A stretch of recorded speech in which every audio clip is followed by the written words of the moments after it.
안녕하세요. 책 읽는 아줌마 엔다줌마입니다. 김성우 작가님의 6일 약국 갑시다. 낭독 시작하겠습니다. 6일 약국 갑시다. 기사님요, 6일 약국 좀 가주이소.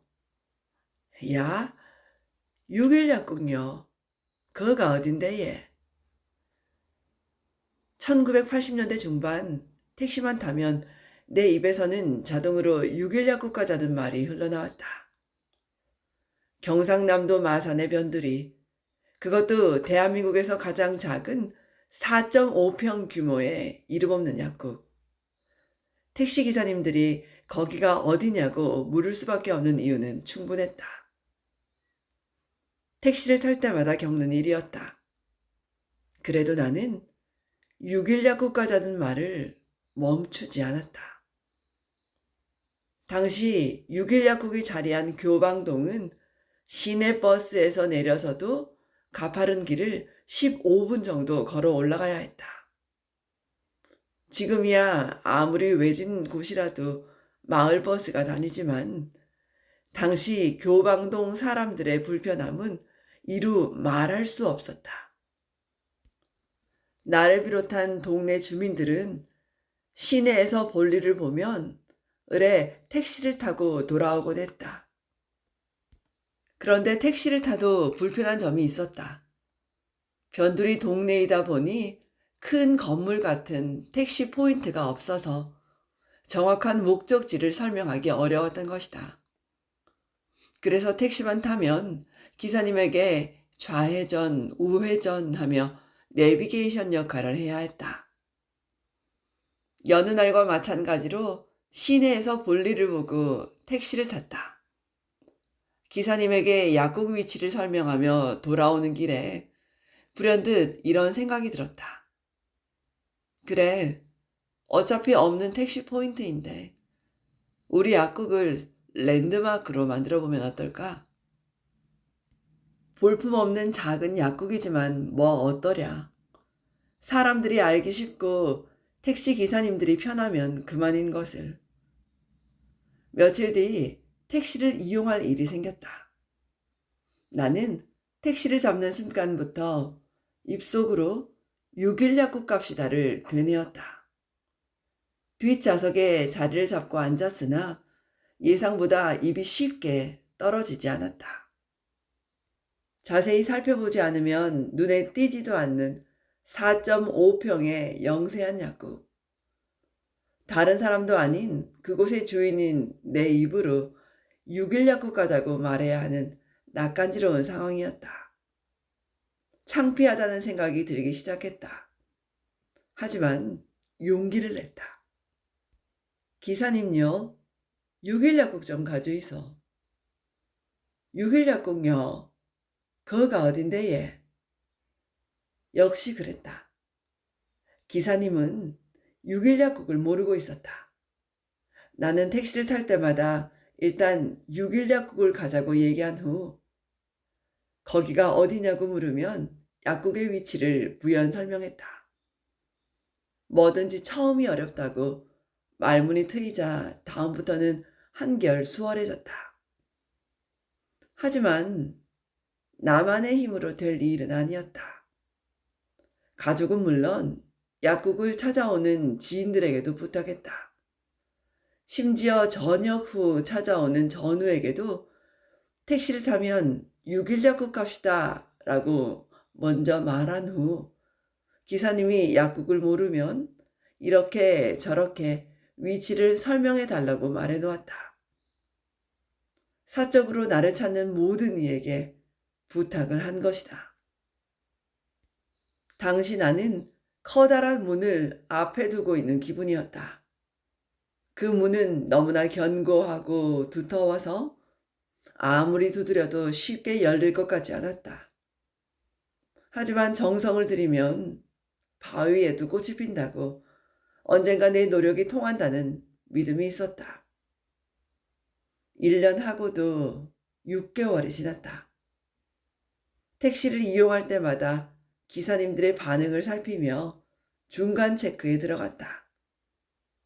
온 힘을 다했으나 노력한 만큼의 결과가 나오지 않았을 때는 과감하게 접을 용기도 필요하기 때문이다. 성공에 대한 열망은 강할수록 좋지만 실패에 대한 미련은 짧을수록 좋다. 그런데 기사님의 50% 정도가 6일 약국을 알았다.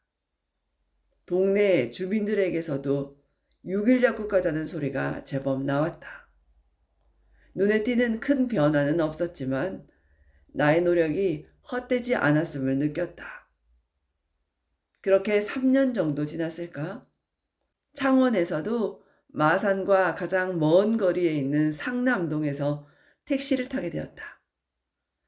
기사님, 6일 약국으로 가주이소. 택시만 타면 입버릇처럼 나오는 말이었다. 마산도 아닌 창원에서 무조건 6일 약국을 가자고 하다니 아차 싶었다. 부연 설명을 곁들이려는 순간 기사님은 택시를 출발시키며 한마디 덧붙였다.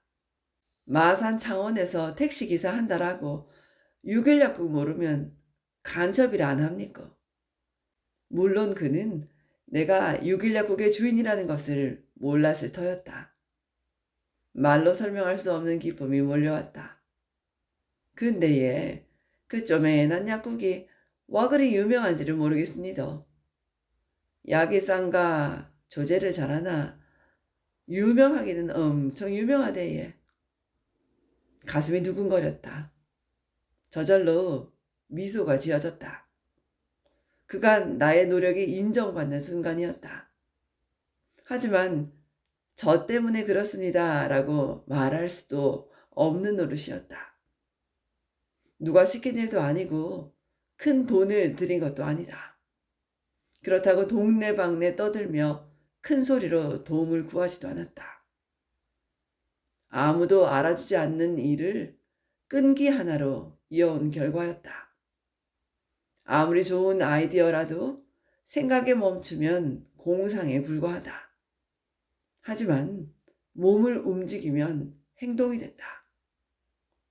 상황이 이렇다 보니 주객이 전도되어 택시기사님이 동네 사람을 가르치는 일까지 벌어졌다.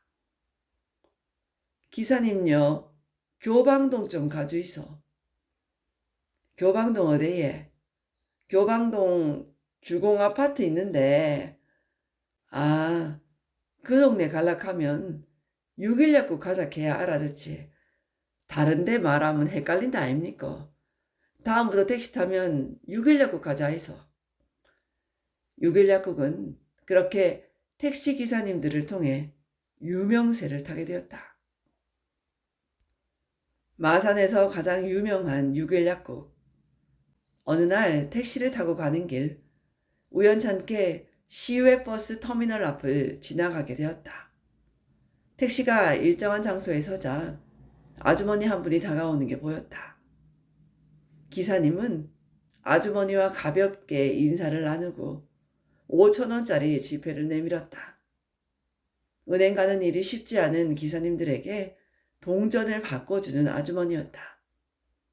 뒷좌석에 앉아 그 모습을 바라보고 있는데 기사님 말씀이 200원의 수수료를 떼고 4,800원을 받는다는 것이었다.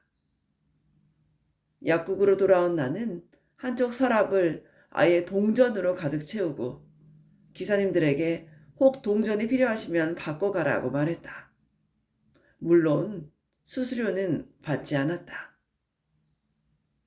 같은 기사님이 하루에도 몇 번씩 교방동에 들어오는 모습을 보면서 약국에서 동전을 교환해 주어야겠다고 생각한 것이다. 의도한 바는 아니었지만 언제부터인가 약국 앞에는 택시들이 늘어섰다. 동네 사람들도 택시를 타기 위해 자연스럽게 약국 앞으로 모여들어 무허가 택시 정류장이 된 지 오래였다. 이래저래 약국을 찾는 사람이 많을 수밖에 없는 구조가 된 것이다. 기사님들은 승객을 기다리는 시간이 무료할 때나 전화를 사용하기 위해 약국 안으로 들어왔다. 나는 상황에 따라 시원한 드링크와 따뜻한 쌍화차를 대접하며 정을 쌓아갔다. 그런데 대부분의 기사님은 장시간의 운전과 과도한 스트레스로 크고 작은 질병에 시달리고 있었다. 승객을 기다리며 대화를 나누는 시간은 자연스럽게 질병에 대한 상담 시간으로 변했다. 하다못해 드링크제라도 하나 사 먹으며 다음 손님을 기다리니 매출이 올라갈 수밖에 없었다. 내가 만일 머릿속으로 맴도는 6일 약국 갑시다 라는 말을 용기 내어 내뱉지 못했다면 결코 이런 결과를 보지 못했을 것이다. 결과가 빨리 나오지 않는다고 6개월이나 1년만 하고 말았다면 일어나지도 않았을 일이다. 나는 언제나 남에게 피해를 주거나 돈이 드는 일도 아닌데 못할 이유가 없다며 스스로 다독였다. 그렇게 용기를 냈고 6일 약국이 택시 포인트가 된 것이다. 어느덧 그렇게 대한민국에서 가장 작은 6일 약국은 마산에서 가장 유명한 약국이 되어 있었다. 지금까지 김성호 작가님의 6일 약국 갑시다를 낭독해 보았습니다. 아무도 알아주지 않는 일을 끈기 하나로 이어온 결과였다. 좋은 아이디어라도 생각에 멈추면 공상에 불과하지만 몸을 움직이면 행동이 된다. 용기를 내어서 6일 약국 갑시다를 택시 탈 때마다 외쳤더니 대한민국에서 가장 작은 6일 약국이 마산에서 가장 유명한 약국이 되었다고 합니다. 택시 기사님들의 불편한 점을 잘 헤아려서 지폐를 동전으로 바꿔주고 또 약국을 찾아온 택시 기사님들에게 음료를 대접한다던가 전화를 이용하게 한다던가 하는 등 작은 서비스들을 한결같이 제공함으로써 마산에서 가장 유명한 6일 약국이 되었습니다. 생각에만 그치면 망상이지만 그것을 몸으로 실천하면 행동이 된다는 말이 너무나 인상 깊네요. 엔다주마였습니다. 지금까지 잘 들어주셔서 감사합니다. 좋은 날 되십시오, 여러분. 고맙습니다.